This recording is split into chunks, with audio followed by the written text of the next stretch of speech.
So, as seen in the previous section, bias is relatively intuitive. Bias stands for underfitting, whereas variance is counterintuitive, as you will soon see, and variance stands for overfitting. Let's talk through an example as to how to articulate the concept of overfitting. Let's say we built a model on a training data set with an 80-20 split. At the end of the result, we find that the model really performs well. We get an accuracy of say 90%. So we are good there. Let's say we apply the model on an alternate test data set to really check the performance of the model.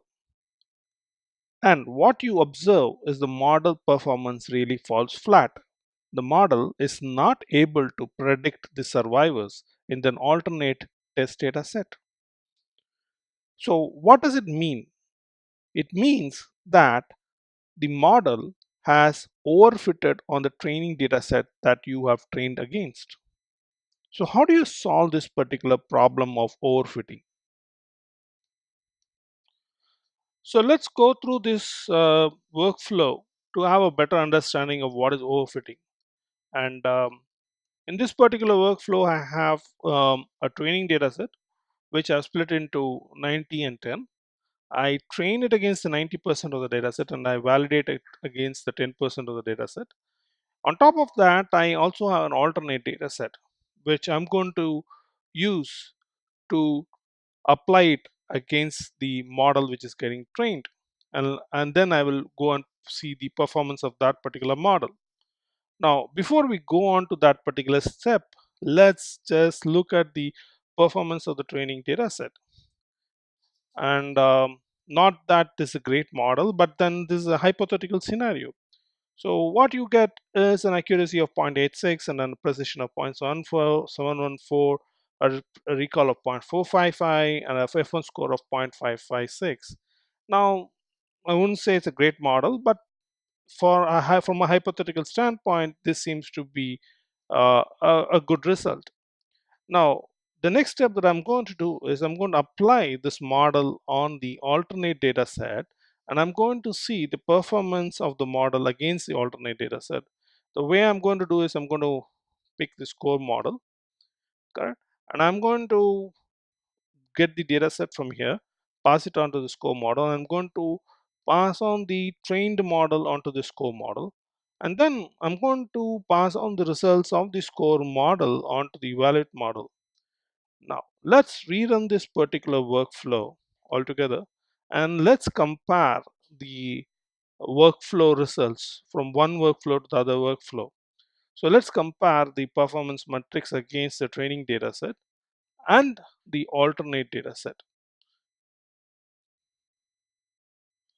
So now the workflow is run and let's click on the evaluate model to get a view of the performance of the model against the training data set as opposed to the alternate data set. And as you can see here, the blue line and it gives you an F1 score of 0.556, and the red line gives you an F1 score of 0.28. So which kind of reflects that the performance against the training data set is much better than the alternate data set. And this is exactly what is called an overfitting model, because your model is tuned to the training data set and doesn't perform well against the alternate data set. So let's go ahead and have a deeper investigation of this particular workflow. And so one of the things that we will observe is we have put two Python scripts. The first Python script I've chosen only male passengers, and the second Python script, which is the alternate data set, I have chosen only female passengers. And that shows, I mean, this is a hypothetical scenario again. So to illustrate the concept of overfitting. So what I have done is I've taken a data set which is only female passengers and I have built a model on male passengers only, and you already know that the number of survivors on the male passengers is very minimalistic. So I chose that particular data set as a training data set and applied it against a alternate data set of all female passengers. So in this particular case, the training model didn't get exposed to any of the female passengers, and that is one of the reasons that it has performed so badly against alternate data set.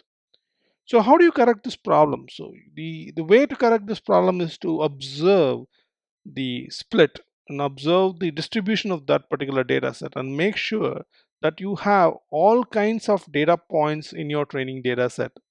So in this case, the results of the model against the alternate data set is so bad is because the training data set doesn't have a single instance of female passenger, and hence a training data set, hence the model which got trained using the training data set doesn't have a clue about the female passengers.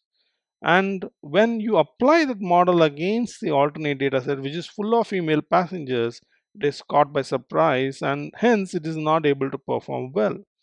So, one of the ways to reduce overfitting is to have the right balance of that particular data set, expose all the variations in the data to the training data set. The second aspect of reducing overfitting is to reduce the number of features in the dataset. So you build a model with the right set of features. So you should not have too many features in your dataset. So the model gets overtuned to your training dataset and hence doesn't perform well against the test dataset or an alternate dataset in this particular scenario. So you have to be careful about choosing the right features that you should take for modeling your model. An important thing to remember is any model that you're going to build is going to have an acceptable error margin. No model today is going to give you an 100% result.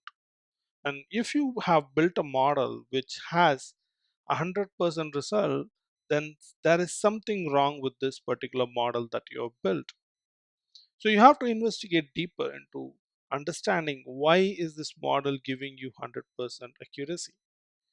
In reality, no model can give you 100% accuracy. And every model will have an acceptable error margin. And that acceptable error margin has to be defined by the business user who is going to consume this model for improving productivity or whatever. So you need to have that discussion with the business user to understand what is the acceptable error margin and make sure you build a model which reflects that acceptable error margin.